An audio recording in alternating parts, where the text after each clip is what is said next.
નમસ્કાર મિત્રો, હોળી, દિવાળી અને શિવરાત્રી આ 3 રાત્રિ દરમિયાન જે કોઈ મંત્ર કરવામાં આવે છે તે સ્વયં સિદ્ધ થઈ જતા હોય છે અને આપણને આખા વર્ષ દરમિયાન ખૂબ સારું પરિણામ આપતા હોય છે.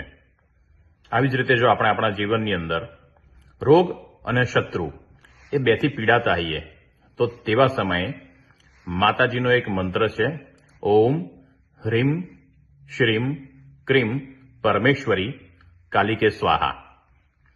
આ મંત્ર 1250 વાર કરવાથી સ્વયં સિદ્ધ થઈ જાય છે અને ત્યારબાદ આપણને રોગ અને શત્રુતા એ બંનેમાંથી મુક્તિ આપે છે. બંને બાજુ જોવા જઈએ તો રોગ અને શત્રુ એ આપણને બાહ્ય પરિસ્થિતિમાં અને આંતરિક પરિસ્થિતિમાં બંને રીતે તકલીફ આપતા હોય છે. શત્રુતાની અંદર જોવા જઈએ તો આપણી અંદર રહેલા રાગ, દ્વેષ, ઈર્ષા એ પણ ક્યારેક ક્યારેક આપણા માટે શત્રુતાનું જ કામ કરતા હોય છે.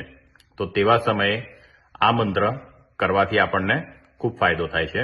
અને બીજી બાજુ જોવા જઈએ તો જ્યારે બાહ્ય શત્રુ તરફથી કોઈ પણ પ્રકારના આપણને કનડગત કે પ્રોબ્લેમ હોય તો તેવા સમયે આ મંત્રના 1250 વાર જપ કરતી વખતે કાળા તલ ચડાવવાથી તેમાંથી આપણને નિશ્ચિંત સોલ્યુશન મળી જાય છે અને લોકોની કનડગત દૂર થતી હોય છે.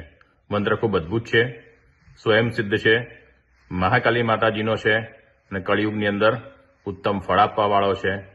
સાથે સાથે જોવા જઈએ તો મહાશિવરાત્રિનો યોગ્ય દિવસ અને સારામાં સારો સંયોગ ઊભો થાય છે. હું ઈચ્છું કે આ મંત્ર સિદ્ધ કરી અને આપ આપના જીવનની અંદરથી રોગ, ભય તેમજ શત્રુતાને દૂર કરો.